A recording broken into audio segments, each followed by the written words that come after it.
Nothing changes without pressure. Financial inertia is the enemy of change. Overcoming it requires a force.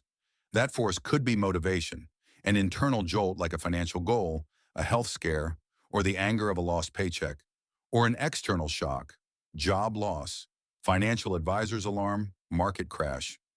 Financial planners call this investing inertia. Nothing changes without pressure. One analysis notes that it often takes either a scare or a huge motivation to break free. Remember Newton's words, an object at rest stays at rest. In money terms, a budget at zero contribution stays at zero.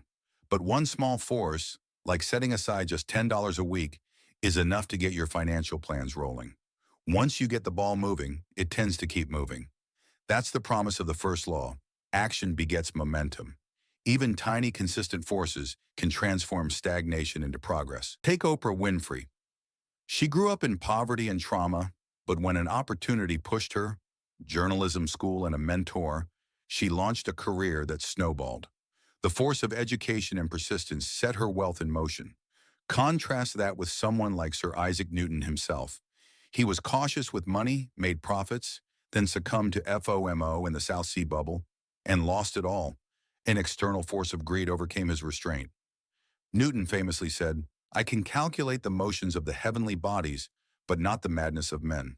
He saw inertia in physics, but fell victim to inertia in finance, driven by emotion rather than clear external force. In personal finance, small innovations, like your smartphone banking app, or market shocks, 2008 crash, 2020 pandemic, act as forces that disrupt inertia for better or worse.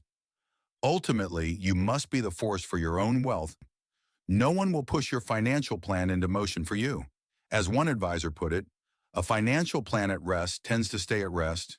You are that outside force. So find your motivation, whether it's a vivid goal, a house, education for kids, retirement, or a fear, poverty and old age, and let it exert force on your inertia. Only then will your wealth begin to move.